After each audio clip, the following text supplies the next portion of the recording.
मन एव हि संसारो बंधश्चैव मनः शुभे आत्मा मनः समानत्व मेत्य तद्गद गत बंध भाक। तुलसीदास जी महाराज ने इसे सुंदर दृष्टांत दिया इसमें कि ईश्वर अंश जीव अभिनाशी चेतन अमल सहज सुख राशि सो मायावश भयउ गोसाई बांध्यो केट मरकट के नाई। ईश्वर जीव ईश्वर का अंश है, आत्मा आनंद रूप है, सुख दुख मन को होते हैं, मन की कोई स्वतंत्र सत्ता नहीं, यह आत्मा की सत्ता लेकर काम करता है। आत्मा तो साक्षी रूप है, तथापि माया के कारण अज्ञान के कारण से आत्मा सुख दुख का आरोप स्वयं करता है। तुलसीदास जी ने तोता और बंदर का दृष्टांत दिया। शिकारी लोग तोता और बंदर को पकड़ने की युक्ति करते हैं। तोते को पकड़ने के लिए वह जमीन में थोड़े अंदर से दो खूंटियां लगाते हैं और जमीन से थोड़ी ऊंचाई पर दोनों खूंटियों को के बीच तार बांधते हैं। तार को किसी एक पोली नली में पिरो देते हैं, पीछे उसके आगे अनाज के दाने बिखेर देते हैं आगे पीछे। तोता वह दाना खाने आता है, स्वाभाविक रीति से वह ऊंचाई के ऊपर बैठने के लिए तार में पिरोई हुई नली के ऊपर बैठ जाता है। उससे नली उसके भार से तुरंत फिर जाती है और तोता उलट जाता है, उल्टा लटकने लग जाता है कि नली ने इसे पकड़ रखा है। पकड़ इसकी स्वयं की है, परंतु यह छोड़ नहीं सकता और अंत में शिकारी इसको पकड़ लेता है। बंदर का भी इसी तरह का होता है कि शिकारी सकरे मुंह की एक हांडी जमीन में गाड़ देता है, मिट्टी की हांडी, और वानर जल्दी से चने के लिए दोनों हाथ डालता है। तो हाथ हांडी में डाल तो देता है और चने की मुट्ठी भर लेता है। मुट्ठी भरने के बाद चना भर जाने के कारण मुट्ठी फूल जाती है, बंध जाती है, तो इससे वह हाथ बाहर निकाल नहीं पाता और वानर को लगता है कि किसी ने इस हाथ को पकड़ रखा। वानर को किसी ने पकड़ा नहीं, वानर को चना अति प्रिय है, इसलिए चना अपनी मुट्ठी में से छोड़ देने की इच्छा नहीं है। और जब छोड़ता नहीं तो चना हाथ में से छोड़ दे तो तुरंत मुट्ठी वो हाथ बाहर आ जाए, मुट्ठी खुल जाए। अपने हाथ के कारण ही बंधन में पड़ता है, उस पर भी ऐसा मानता है कि किसी ने इसको पकड़ रखा। उसी प्रकार यह संसार हाड़ी है, विषय वासना ही चले हैं। मन बंदर जैसा है, मन के विषय वासनाओं को पकड़ रखा है और उससे वह बंधन में पड़ जाता है। मानव का बंधन इस वानर के बंधन जैसे है। मानव को किसी ने बांधा है, वासनाओं के अधीन होकर स्वयं को बांध रखा। ईश्वर के साथ एक होना है, परंतु मन बुद्धि में रहने वाली सूक्ष्म वासना एक साथ एक रूप होना चाहिए। उसके लिए बुद्धि में से भी वासनाओं का विनाश करना।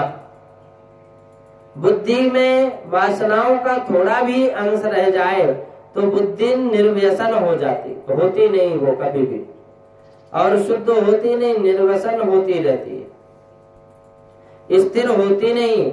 बुद्धि को निर्व्यसन करने के लिए, शुद्ध करने के लिए, स्थिर करने के लिए मन के मालिक चंद्रमा की और बुद्धि के मालिक सूर्य की आराधना करनी आवश्यक है। श्री राम जी ने, श्री राम ना आवे तब तक श्री कृष्ण नहीं आते। भगवान के मुख्य कथा श्री कृष्ण की होने पर भी पहले श्री राम को पधराया जाता है। राम जी की मर्यादा का पालन करें तो ही कृष्ण लीला का रहस्य समझ सकता है। मनुष्य को थोड़ी संपत्ति मिले तो थोड़ा अधिकार मिले तो उसी से वह मर्यादाओं को भूल जाता है। राम जी की मर्यादा का पालन ही राम जी की उत्तम सेवा है। राम जी को पधरवाना हो तो राम जी की मर्यादा का पालन करो। राम जी की पूजा करनी है तो राम जी की मर्यादा का पालन करो। राम जी ना पधारे तब तक कृष्ण आते नहीं। जो वेद की, शास्त्रों की मर्यादा का बराबर पालन करे उन्हीं का मन शुद्ध होता है, उन्हीं के पीछे प्रेम भक्ति का रंग लगता है। इसलिए मर्यादा पुरुषोत्तम श्री लीला पहले वर्णन की गई है, पुष्टि पुरुषोत्तम पीछे आए हैं। उदाहरण के तौर पर मास्टर जी सरल अक्षर पहले पढ़ाते हैं और जटिल अक्षर पीछे पढ़ाते हैं। एक श्री राम मर्यादा के रूप में और श्री कृष्ण प्रेम के रूप में। मर्यादा और प्रेम जीवन में उतारोगे तो सुखी रहोगे। श्री राम और श्री कृष्ण एक ही है, दोनों साक्षात पूर्ण पुरुषोत्तम के अवतार हैं। श्रीमद् भागवत में भगवान के 24 अवतारों की कथा है। महापुरुष कहते हैं कि अल्पकाल के लिए, थोड़े जीवों का उद्धार करने के लिए अवतार होता है। वह अंशावतार है, वह अंशावतार है।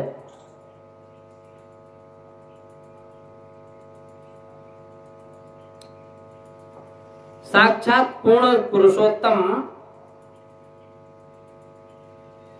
राम और कृष्ण में कोई अंतर नहीं है।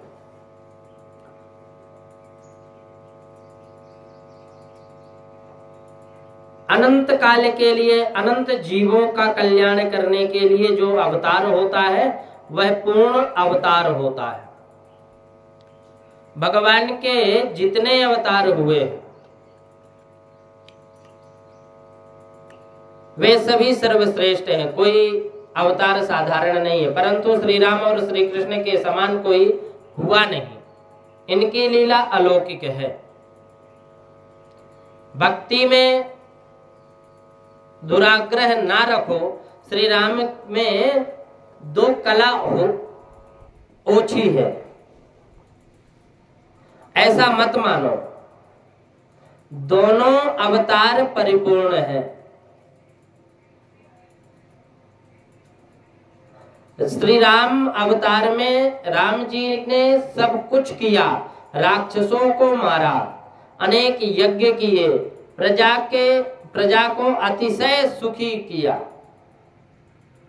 अनेक जीवों को तारा। परंतु राम जी राज थे, इसलिए गायों की पूजा, गायों की सेवा उन्होंने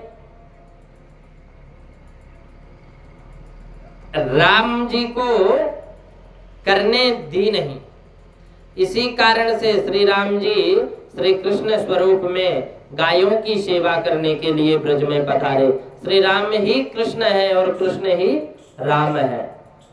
आदि देवो महाबाहुर निर्नारायण प्रभो साक्षाद रामो रघुश्रेष्ठ शेषो लक्ष्मण उच्यते। राम अवतार में शेष नारायण ने छोटे भाई लक्ष्मण के रूप में और राम जी की बहुत ही सेवा की थी, तो राम जी के लिए अतिशय कष्ट उठाया और राम जी, और इसलिए परमात्मा ने श्री कृष्ण अवतार में इनको बड़ा भाई बलराम बना दिया। लक्ष्मण जीनी सेवा नोधि सूर्य चंद्रनी साखे, बलदेव जी ने मोटा बनावी आज्ञा सिर पर राखे। श्री राम लक्ष्मण ही श्री कृष्ण बलराम है। श्रीमद् भागवत में ब्रह्मा जी ने नारद जी से कहा, कहते हैं कि सब कलाओं के अधिष्ठाता ईश्वर जब अपने ऊपर कृपा करते हैं ना, तब लक्ष्मण जी संकर्षण आदि कलाओं के साथ इक्ष्वाकु वंश में श्री राम के रूप में अवतार हुआ। अस्मत् प्रसादात् सुमुखः कलया कलेश, इक्ष्वाकुवंश अवतीर्य गुरोर्निदेश। तिष्ठन् वनं तिष्ठं वनं सदयितानुज आविवेश,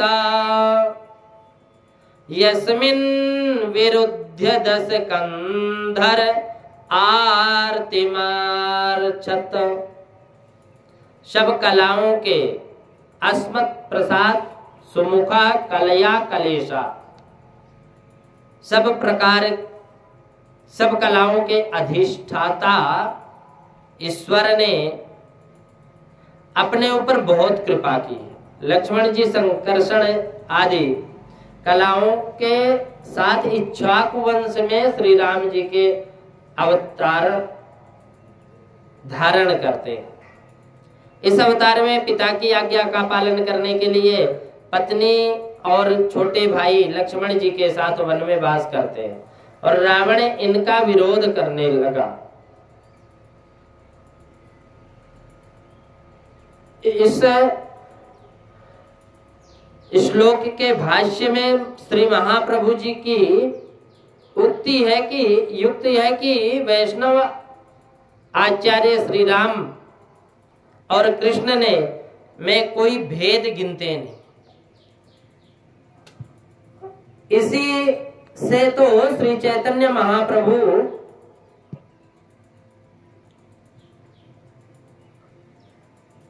जब दक्षिण की यात्रा करने गए तब एक कीर्तन धुन उन्होंने प्रचलित की थी और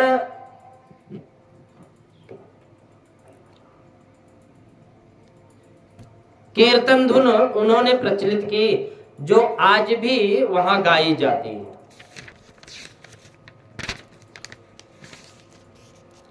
राम राघव राम राघव राम राघव पाहि माम, राम राघव राम राघव राम राघव पाहि माम, कृष्ण केशव कृष्ण केशव कृष्ण केशव रक्ष माम। आदर्श जीवन किस प्रकार यापन किया जाए यह श्री राम जी बताते हैं और पुष्टि का अर्थात प्रेम का आनंद कृष्ण बताते हैं। राम जी की लीला में मर्यादा और कृष्ण भगवान की लीला में प्रेम भरा हुआ, एक मर्यादा पुरुषोत्तम तो दूसरे पुष्टि पुरुषोत्तम, लीला पुरुषोत्तम।